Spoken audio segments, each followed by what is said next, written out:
Hey everyone, it's Evelyn, and if you've been following along with me, you know that I have a tiny urban flower farm and I sell roadside at a flower wagon on a main road that heads into our town. If you're new, you don't know that, but now you do.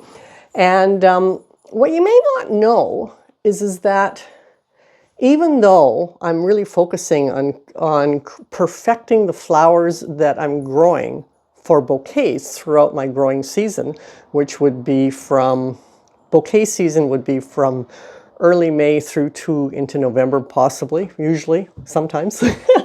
Actually, usually till the end of October. But before I sold bouquets, because I've only been selling bouquets at my roadside flower wagon for maybe 4 years, maybe 3, can't remember exactly, didn't pay attention to when the switchover happened, and I didn't look it up. I was actually already selling roadside flowers, but I wasn't selling bouquets.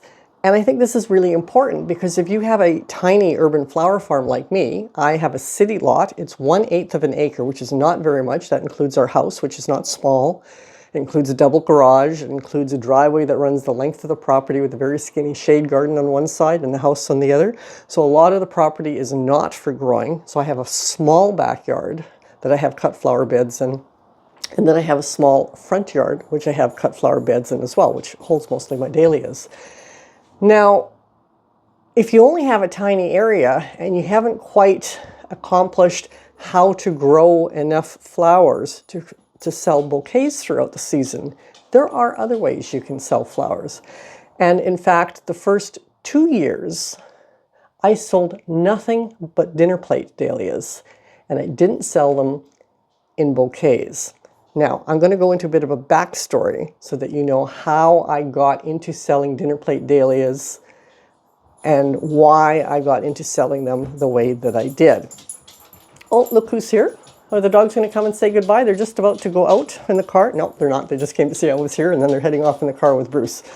So, back in, I think it was 2017, my husband was working on a project for a customer. It was a recommendation from another customer. It was just a small job.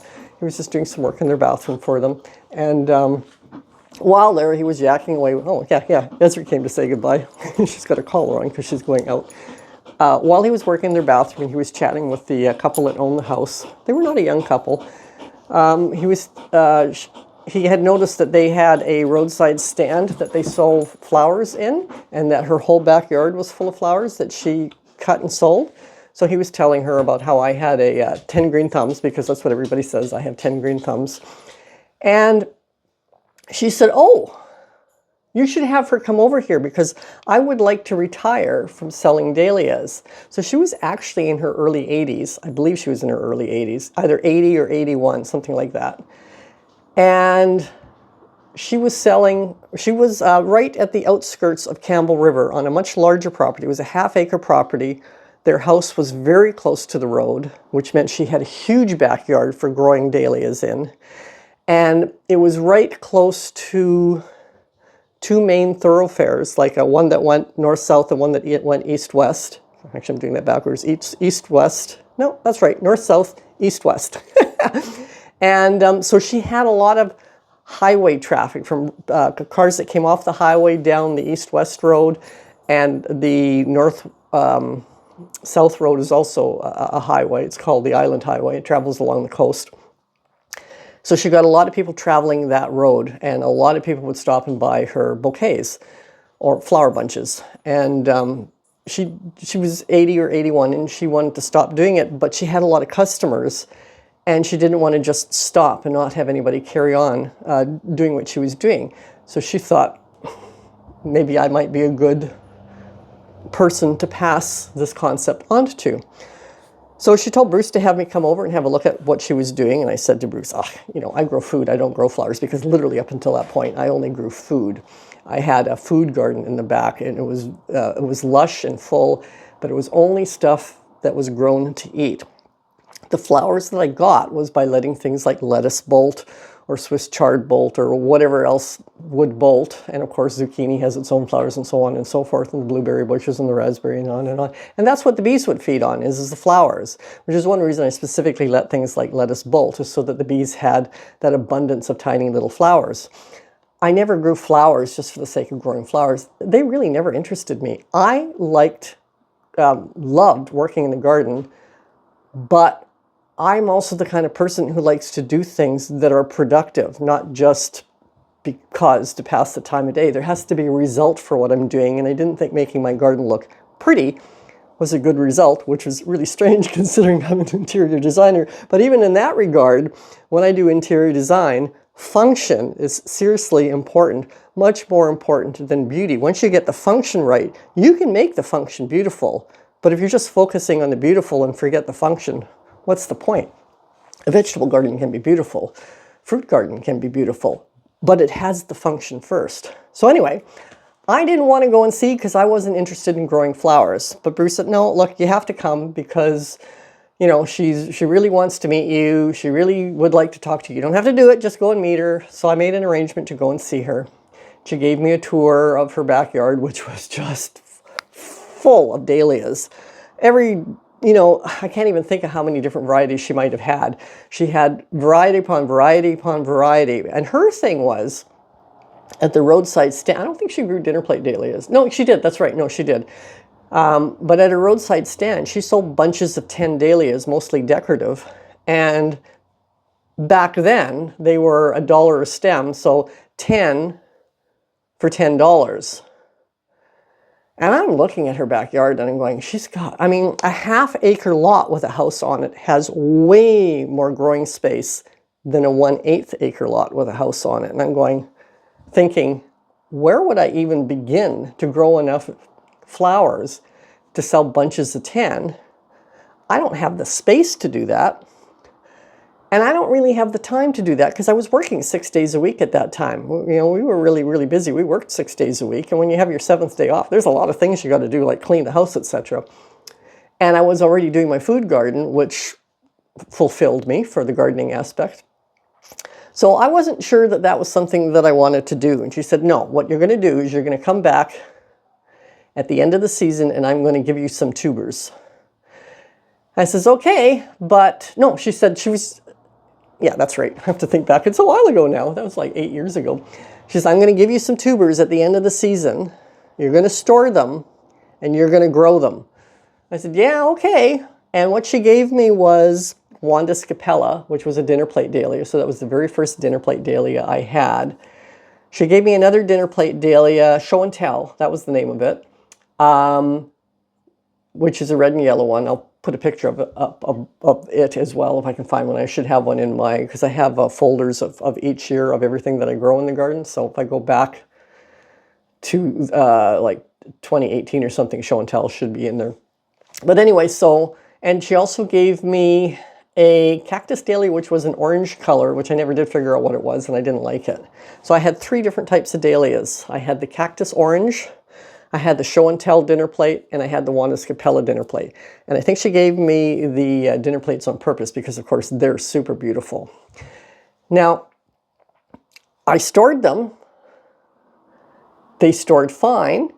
She showed me how she stored hers. She stored hers in vermiculite, but I wasn't going to go out and buy a bunch of vermiculite to do that. And she stored them in plastic tubs, which I also wasn't going to go out and buy because I didn't even know if I wanted to grow them.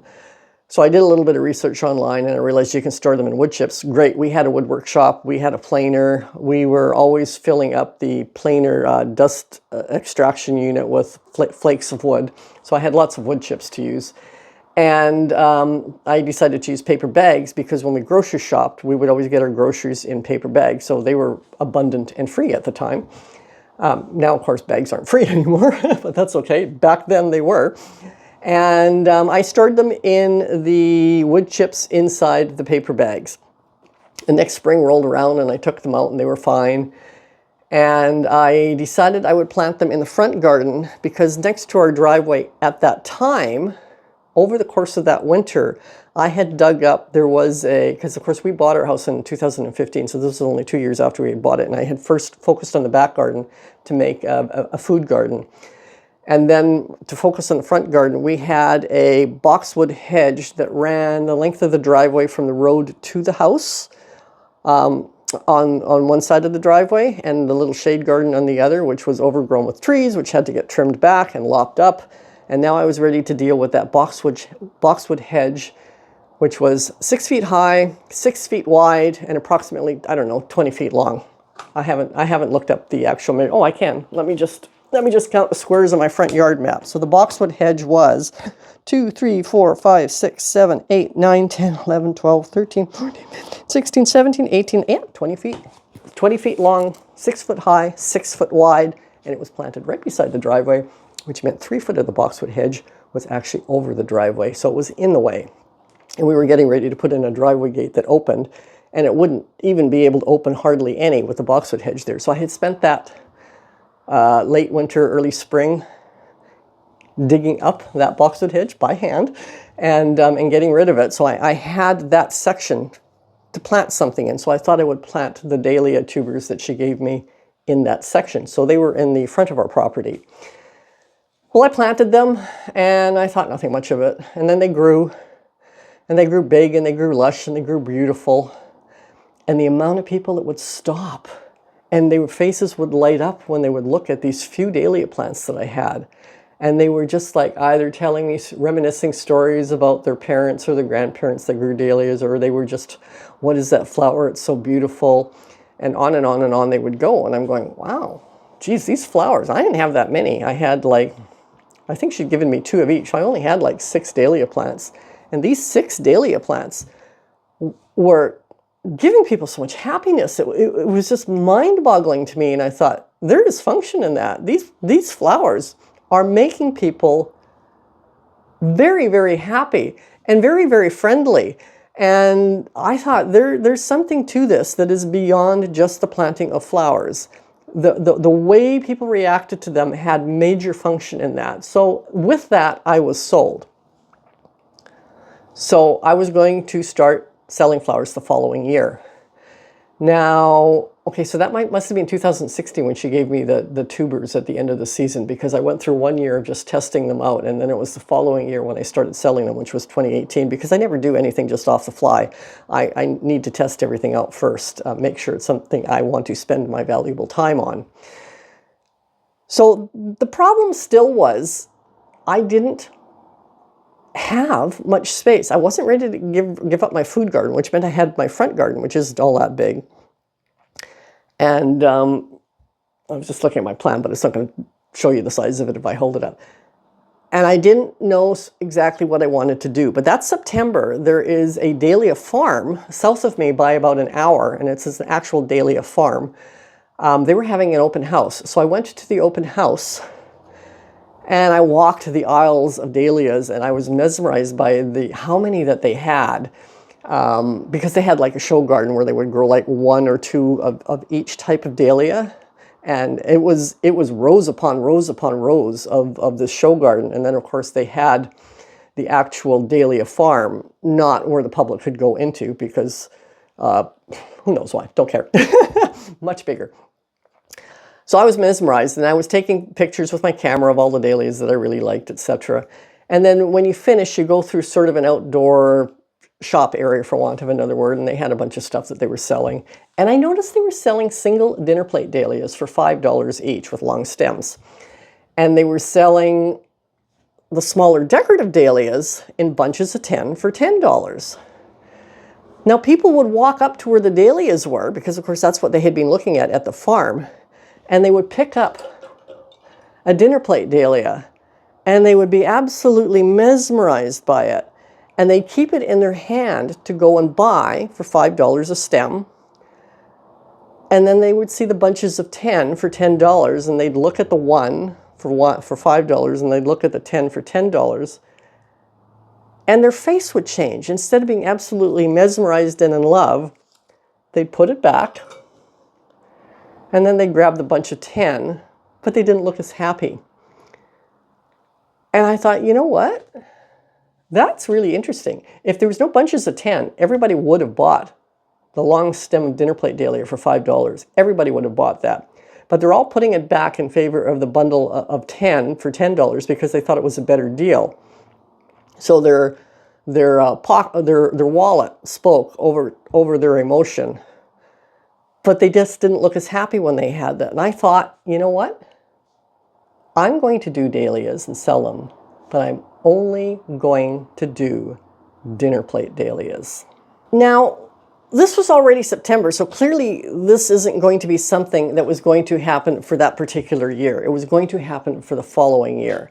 So I knew I was going to sell dinner plate dahlias only, and I knew I was going to sell them roadside and as singles. So then I had to figure out how I was going to sell them.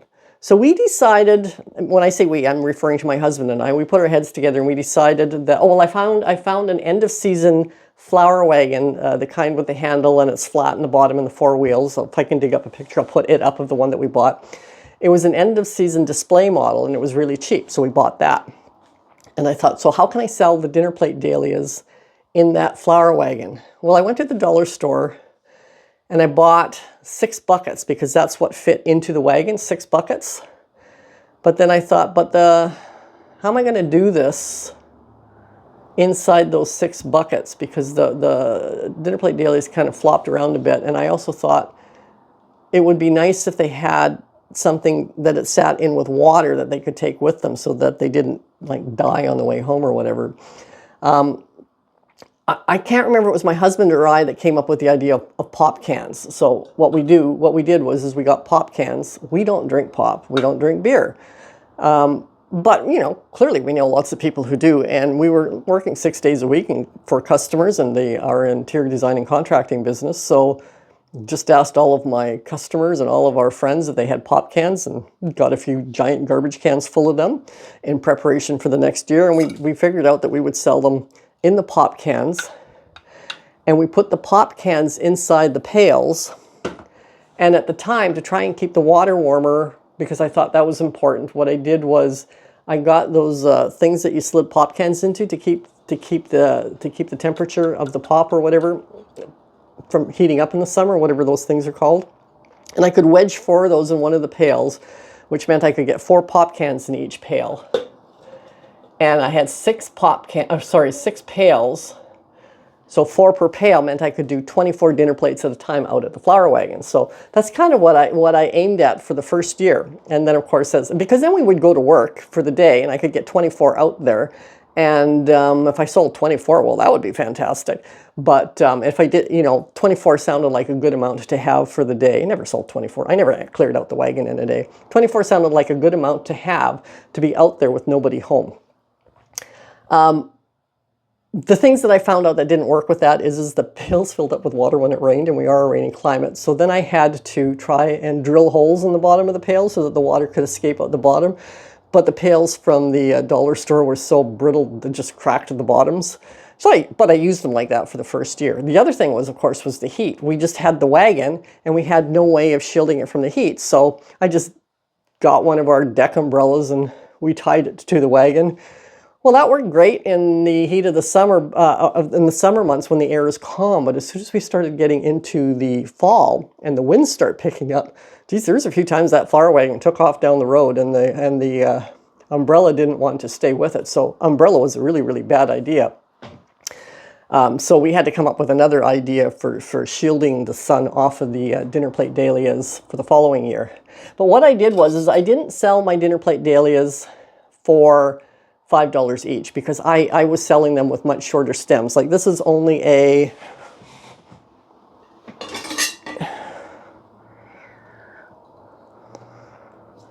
12-inch stem, and yet this is a long stem. Oftentimes they'll be shorter, so 12 inches or less for the pop cans. So I didn't feel that I could sell them for $5 each. So I was selling my dinner plate dahlias for $4 each. And then because I also sell at the Museum Christmas Fair back at that time already, still I was selling like art cards. And at that time, art cards were $4 each. So I would sell them $4 each or 3 for $10. Art cards are worth more than that now. So because I was doing the $4 each for the cards or 3 for $10, I did the same thing with the dinner plate dahlias, $4 each or 3 for $10. And that worked out really well. The first year that I did the dahlias en masse, I actually went online and found a place on the Lower Mainland, I forget exactly where they are, that sold tubers in September. And I ordered $700 worth of tubers. That was great because at that time, both of my parents no, one of my parents was still alive. My dad was still alive, so I would go and visit him on the Lower Mainland. And that's, when we say Lower Mainland, it's because I'm on an island, Vancouver Island, mainland, and the lower part of the mainland rather than more up north, because he lived in just outside of Vancouver in Burnaby. And so I could have, the tubers were available to pick up in March. If you wanted them shipped, they wouldn't ship them out till May because they want to make sure that there's not going to be any frost happening in trucks, etc. But that's too late for me. But I could have my dad or my brother pick them up for me in March. My dad's birthday was March 7th, so I'd go to visit him always for his birthday every year for March 7th. And then they would pick the tubers up. Either he or my brother would pick the tubers up for me. And then when we came back home, I'd already have the tubers ready to start. So that worked out really, really well for me. Now, I bought $700 worth of tubers the first year, and I sold over $3,000 worth of single dinner plate dahlias in pop cans at the Roadside Flower Wagon with very, very little effort. Just go around and cut 24 stems each day, put them in the pop cans, get them up into the road, and leave for work for the day. I thought it was really, really good. So I did that for 2 years. I'm gonna get my time frames all wrong, but I did that for a couple of years. And then I decided I wanted to try and expand a bit. Now, the first thing I expanded on was selling still dahlias, but now I invested in some decorative dahlias and ball dahlias. So like you can see in this picture here, this is actually this year picture. I've got 3 pop cans, one that has 2 Cornell bronze, one that has 2 Wizard of Oz, and one that has 2 Bolt. And so I would sell the 1 dinner plate for $4, or I would sell the 2 ball dahlias for $4. The pop cans for $4. So basically, the stems of ball dahlias or decker dahlias, there was 2 in a pop can, shorter pop can, shorter stems, $2 each, which I thought was still a really, really good price. Now, the reason I expanded into ball and decorative is because I actually had a friend of mine that gave me the Edinburgh, and she also gave me the Keith H. And I thought, that's when I got the idea of selling 2 of the decoratives in a pop can for $4 for the pop can. But then I wanted to have more than 2 varieties, so I increased the varieties that I had. And then you could either sell them as in the picture that I just showed you, where it's 2 of the same, or where you have 2 mixed. Surprisingly, I find 2 of the same sells better than 2 mixed. But depends what I'm cutting. If I don't have 2 Cornell bronze or 2 Keith H, I can pair these together because they make a nice pairing. So I did that for the following year, and that worked out really, really good. And then I decided the next year that I wanted to expand my season. So when I expanded my season, I tried to think of what else I could sell in pop cans that would have that same sort of nostalgic, happy effect on people that the dahlias have. And the first thing that came to my mind was sweet peas. So, like, this is today's sweet peas, left over from when I did the flower wagon. So I figured I could do sweet peas in a pop can as well. So I started doing sweet peas. Now, I don't put this many in. I had Googled at the time, what's a sweet pea worth? These are really short stems. You know, just a really, really short stem that's about the length of my hand. So 50 cents each. So for a pop can, I put 7. So that's $3.50 for, and then 50 cents for the time, labor, and pop can. So I started selling those. And my sweet peas start blooming somewhere around the beginning of June and go straight through till the end of August. As you can see, I still have sweet peas blooming. The stems are getting shorter, and I only have, like, if you look at this, my color selection is really, really reduced. It's mainly I believe these are the mammoth ones that still have long enough stems that I can sell this way. The other 3 varieties of sweet peas that I have, the stems are now too short, but they start blooming earlier than the mammoth. So it all sort of gives me that extended season, but that's just something you sort of have to figure out where you're at. So again, to extend the season, the same year that I started doing the sweet peas, I thought, okay, if the sweet peas start, in my mind, I thought they were going to start sort of mid-May, but they have never started mid-May for me. What can I do then before mid-May? And the obvious answer is bulbs. So for bulbs, I did not want to grow the bulbs in the ground, go around, pull them up, cut the bulb off. I'm still working 6 days a week. I mean, I want to have as little time and effort put into the selling of the flowers as possible, because this isn't my bread and butter. I also want it to be profitable. And as much as I looked into selling tulips and daffodils in bunches or in bouquets, they never seemed like a profitable proposition to me whatsoever. So I started thinking about it, and I thought, well, how can I make them profitable? And so what I decided to do was, instead of selling them as cut flowers, I would sell them in 1-gallon pots, probably because I had, traveled to garden centers, etc., and I had seen that they sell tulips and daffodils in 1-gallon pots for $10 each, and there's usually three in each pot. So I decided that I was going to do that, and I would use the same price point. And if I bought enough volume, at the time I was buying from Vases, which is a Canadian East Coast flower supplier. If I bought enough of a volume, I would have they would apply a savings of was it $200 or $250? I can't remember, but it was basically not wholesale, but way better than retail. And I didn't have to buy vast quantities of each one, so I could buy some of this, some of that, which was great because I didn't know what tulips would sell or what daffodils would sell. So, and at this time we also started, we had reimagined our flower wagon. It had gone through a few phases. This phase in this picture here is the phase that we settled on as the best phase. And we had the steps off the side, and it was a great way to display tulips and daffodils, etc. So that's what I did. I put 3 tulips or 3 daffodils in a pot. I figured out my labor on them, and it worked out to approximately $5 once you take into the costs of the pot. I buy them secondhand, usually at the Restore for 25 cents each, sometimes other secondhand stores. It's my own soil, because I make my own soil with all the constant composting of all the plant debris on my property. It just makes the amount of soil I have on my property really increase too much, so it's perfect because I can use it in the 1-gallon pots. Buying the bulbs. So the cost of 3 bulbs and the plant pot and my labor at $30 an hour came out to approximately $5 before the following spring, when I would sell them at the flower wagon. There's, of course, some labor involved in putting them up to the wagon and taking them away at the end of the day. So $10 for that, when all of my initial costs, including $30 an hour, was only $5, seemed pretty profitable to me. It's, give or take the price of the bulb. And so I decided to try that out, and that worked out really well. So I started selling the daffodils and the tulips, and I did up these posters on my printer, which is right over there. And well, I did it on my computer and printed them on my printer. And I would put the pictures of the daffodils, because then I could get the pots up before they were blooming. And I would put the names on the pots with a grease pencil or a China marker, so that they could go, this is, let's say if I look at this particular poster, Congress Coroma Daffodil.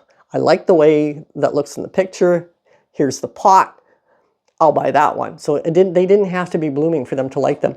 And I tried to buy the daffodils and the tulips that you couldn't find in the garden center, because they pretty much stick to the same ones.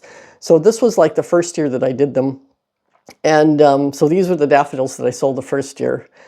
These are the tulips that I sold the first year. That was very successful. The only biggest issue I had is it still wasn't,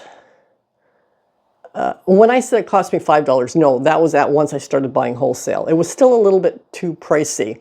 I didn't have enough left over in that first year of doing the daffodils and the tulips for me to think it was really worthwhile. Well, it was worthwhile, but profit wasn't good enough.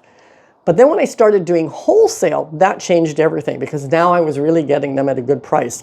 Didn't have the varieties to sell, and I had to buy in quantity. Excuse me. So I had to be really careful what I bought, because I had to buy a volume of them, and I couldn't buy as many because I'd be buying way too many. So it was when I started buying wholesale that it worked out to all my costs, including labor at the front end of getting the pots ready for the winter. That was $5, and that was profitable.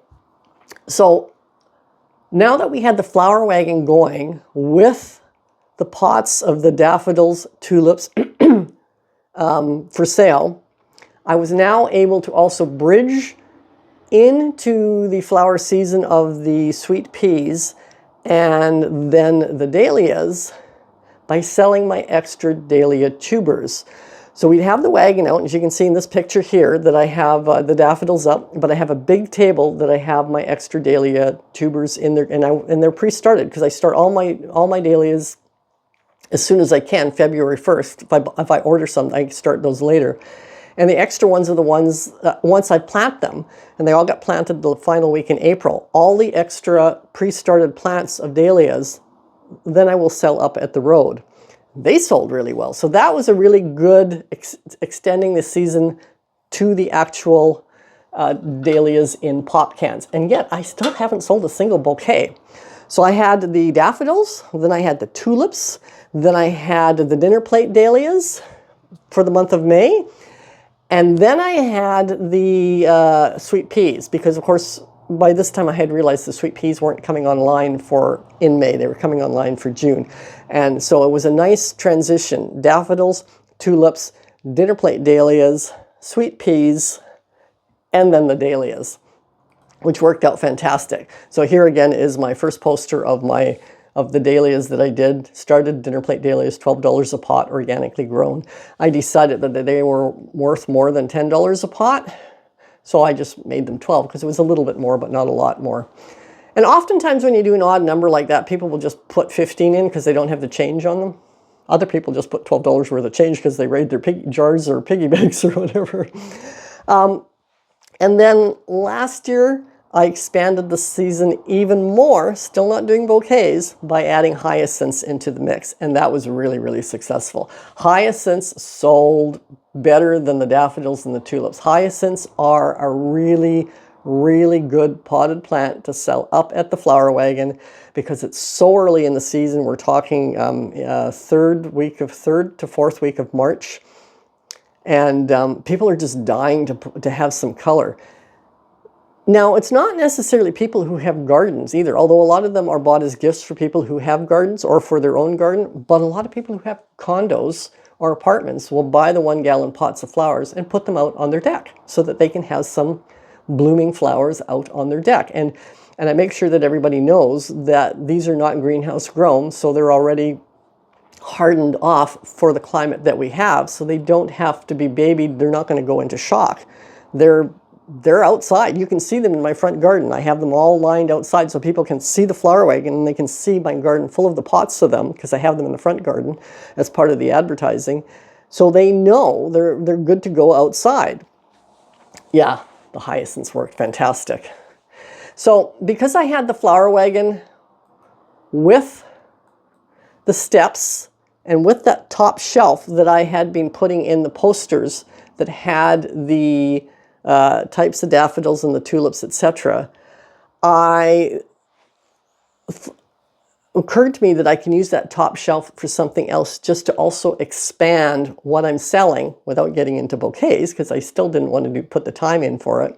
So I was using that top shelf for little tiny vases that I was thrifting over the course of the winter. And of course, I had thought about this the year before, so I started thrifting vases, not just here where I live, but I was still going back to Vancouver to visit my dad and my brother.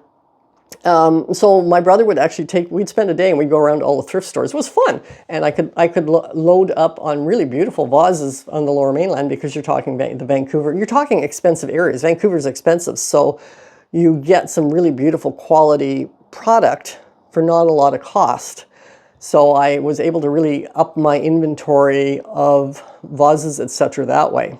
Can't do that anymore. My dad has passed away, my brother has moved, so I don't really have that connection to going to the Lower Mainland and thrifting and getting tubers and all that other kind of stuff. That day has passed. So I started putting the posters inside the lower part of the flower wagon for the daffodils, tulips, and hyacinths, as you can see in this picture here. And the thin shelf up top, I would start right at the very beginning, right from the get-go, putting little vases up there. So as we got through Easter and Mother's Day, there was always little gifts up there that people could buy. And that worked exceptionally well. And I would also put one big vase down below for the same reason. It could be a gift or whatever. So for example, this vase here is not a great bouquet vase because it's too low and it's too wonky shape for a bouquet, but it makes a great gift. So this is one I sold this year. And then here are three little vases that I had at the top that sold this year. This little tiny vase, it's only about this big, and little puffer fish or whatever on it, that sold. I've got this little vintage pansy pot that sold, and oh, those are the only two ones that I have up there. So then, because I had this collection of vases to sell, it occurred to me that a nice transition from the pop cans is like, so for example, the sweet peas. If I'm selling sweet peas in a pop can, 7 for $4, there's no reason why I can't sell sweet peas in a little vase. And then if somebody buys the vase, this is one from a few years ago, little tiny, it's about the same size as a pop can. I filled it up with, I can't remember what I sold it for, or do I have it on here? Sold, $16, interesting price. Then that would be based on how many sweet peas I had in there, plus whatever the cost of the vase was times how much I want to increase the price of it for the flower wagon. And then somebody buys the vase, and with the sweet peas in it, and then the sweet peas finish, they can come back the following week and buy a pop can of sweet peas. And they can do that all season long, so that the $16 vase stuffed full of sweet peas is not a one-time purchase, because now I have somebody who may come back June, July, and August and buy pop cans of sweet peas to refill the vase over and over and over again. And here's another one that I sold. It doesn't even have to be a vase, as you can see here. This was just a cup with a funny little face off to the side, just big enough to hold the sweet peas and give them a reason to come back and buy more sweet peas week after week after week. I also started my season a little bit earlier than that with the vases, because I had, like, this is just a little handmade or hand-blown little glass shot glass that I put a couple little crocuses in, and I sold quite a few of those. And that only works when the temperature's still cold, because the water in those little tiny vases, it heats up too much when it's hot out, and it evaporates too much too. So this like little shot glass, which was only about this big, those things are only good for very early on in the season. So you have to start getting bigger vases so that they hold more water once you get into the hotter temperatures. Otherwise, the water practically boils in there. Well, it doesn't boil because we don't get that hot, but anyway, you know what I mean. So I also then started selling my dinner plate dahlias as single stems in vases, like this picture that I have up here. And those did really well as well. So this is one that I sold a few years ago. Here's another one that I sold a few years ago.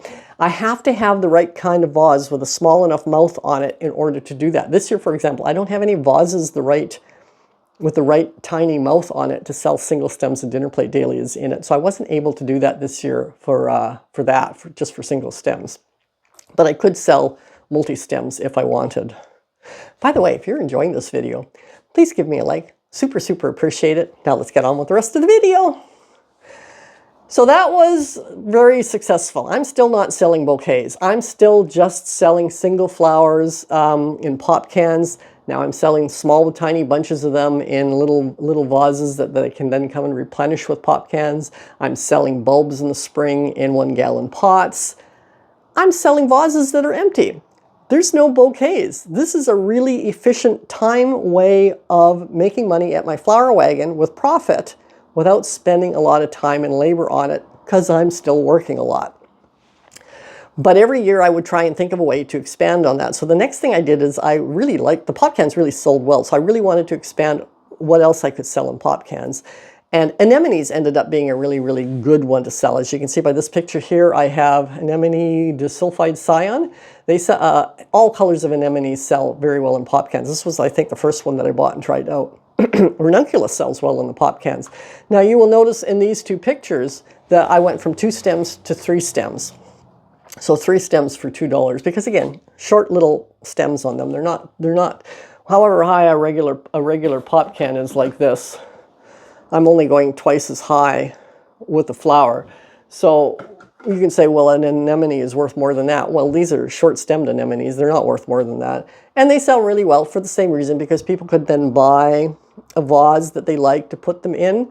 Or, of course, they can buy a vase that already has anemones and or ranunculus in them. And then they can come back and replenish again. So that worked out really well as well. And then I expanded on that with sunflowers. Now with the sunflowers, I had to get, I don't have one here, I had to get the bigger like double cans, because they're top heavy. And I wanted a long enough stem. They're still not super long, but you want enough of a stem to make a sunflower be like this. But this, the weight of this is not a sunflower weight. So even though these are taller, they're not wide enough. They're too top heavy when they have sunflowers in. So I went to the double can with the full size width on them, and that worked out really well for the sunflowers. And same thing, I could buy a vase arrangement with a few sunflowers in it, and then top it up with sunflowers from the pop cans for the rest of the season. So this sort of is a win-win-win, because they're not just buying a pop can and going, what am I supposed to do with the flowers now? Because they can either buy a vase that they like empty, or they can just buy the vase arrangement and then keep buying the pop cans. So the pop cans work really well for low labor, good turnover, good profit. So because I don't have the vases with the little mouths on them anymore for my dinner plate dahlias, I'm having to resort to a wider mouth vase now. So this is one that I recently sold that has, I put 2 dinner plate dahlias in there, as well as a couple of sunflowers. It could just as easily have been 3 dinner plate dahlias. Basically what I'm doing is the 3 for $10 in the vase, and then the cost of what I want the vase to be. So like I sold this for $20, so $10 worth of flowers and $10 for the vase. I paid $3 for the vase, so I figured that was a good upgrade on price for the vase. And then they're short stemmed again, so pop can flowers works in that really, really well. And then a few years ago, I decided that I would see if I could try selling other plants besides the daffodils, tulips, and hyacinths. Well, this was actually before I started selling hyacinths. So I started trying to sell vegetables like tomato plants, etc. up there. That didn't work for me at all. People stole the vegetable plants. They didn't steal the daffodils, tulips, or hyacinths, but they stole the vegetables. So it was a different type of person that was interested in the vegetables. It was people that didn't have any money and was thinking, oh, I could get some free food out of this. The people who had money were more interested in the flowers. So I tried it on 2 different years with a gap in between, and it was the same thing. The vegetables just get stolen. I tried it with various different types of mint, like chocolate mint and apple mint and all these things, and they just got stolen too. But I tried it also with lavender, alba, nana, and those sold well. And those sold to people who have gardens and like to collect different types of lavenders, or just like lavender period. And they'd never seen a white lavender before. A lot of people have never seen a white lavender before. So they sold when they were in bloom really well because they were white. So this really attracted people. And I sold, I don't know how many I sold, but I did sell the lavender very, very well. So that was one additional potted plant that did sell well. I also tried alliums, and I'll put up the poster so you can see I grew 2, 4, 6, 8 different types of alliums. That didn't work at all, because what I failed to pay attention to was the fact that the alliums come up with their leaves first. And then as they start to flower, the leaves are dying back. That looks terrible in a plant pot. I mean, it looks like it's half dead. You have to know what an allium is to realize that that's normal, that the leaves are dying back right when it's getting ready to bloom. So they didn't sell at all because they just looked terrible. So I planted, at the end of the time, realizing they weren't going to sell, I planted them in the cut flower beds here, there, and everywhere else. A lot of them just never came back the following year. But I still have some drumstick alliums left from that, some atropurpureum alliums left from that. What else have I got on here? I did sell all the red giant alliums, which are really, really short because they bloomed at the same time the leaves look good, and I sold pretty much all of those. The Mount Everest allium I've got coming back. The other ones never came back. So I still have some three of those, that experiment alliums coming up in my cut flower beds that I do use every year, but in low quantity. So now the only thing that I have changed since that time, as far as flowers that aren't bouquets, is how I now sell my pop cans with the flowers in them. I no longer put the pop cans in a pail, 4 per pail, because the pails were taking up too much room. Because now I had started to sell bouquets, and I needed some of the flower wagon for the bouquet, parentheses, depending the time of the year. So I didn't want to have so many pails in there with the pop can. So now what I do is I have a small flat that 4-inch pots go in with the squares, and it's a 12 hole thing for 4-inch plant pots, and I just put the pop cans in each of those 12 spots, and then I have them in another tray so that it doesn't fold and break, just for sturdiness, and that's how it sits in the pop can, as you can see in this picture here. I've also put a small table off to the side, because once the dinner plate dahlias were done, that big table was taken away. And I now have a small little table off to one side that I leave there all the time so that women can put their purses down, people can take things out and rearrange on the table. They can use it as a workstation for themselves while they try and figure out what it is that they want to buy. That works out really well too. This year I tried selling the dinner plate dahlias off of the steps that I sell the 1-gallon pots on. That didn't work. Because people would come to the flowers, and because there was no color coming from that side, it got overlooked a lot. So my sales of the tubers or the pre-started dahlia plants was less this year because I made a mistake by putting them on those steps. So the previous year or two, I had actually used that little workstation, but I wanted to keep that clear for people. But putting it on the workstation worked out better than having it on the steps. Or I might just put another long table there so that it's definitely visible, and I can put more of them out there at that time. So I'm just looking here if I have, oh yeah, there was one more thing that I wanted to talk about that was selling flowers that aren't bouquets. And this is something that I tried this year, and I sold kokedamas. So what I did was I got some, what are they called? Grape ice muscari. I had bought them wholesale the year before, and I had them in the garden, and then I dug up 5 in a clump and put it into with a ball of soil, and then wrapped it in moss, and then tucked in a couple little tiny Easter eggs or rabbits, as you can see in this picture here, as well as a couple little dried astilbe stems and dried poppy stems, etc. And I put them on plates, and the idea was to sell them for the Easter week. And see how well they would sell this year. And I did that, and I put out 4, and I have no idea how they would sell because the week prior to Easter, we had road work going on. So nobody could get to my flower wagon that week. There's about 3 times a year we have road work in front of us somewhere, whether it's actually the road, whether it's electrical. Last year it was all the high-speed internet. There's always periods where there's men out there with their stop and slow signs and traffic cones, and they put traffic cones around my flower wagon because they don't want people stopping and inhibiting the single lane of traffic that's happening. So I have no idea how the kokedamas would have sold this year because nobody could get to my flower wagon. But if you're interested in knowing how I made the kokedamas, you should really watch this video up here, and I will see you guys all next week. Bye.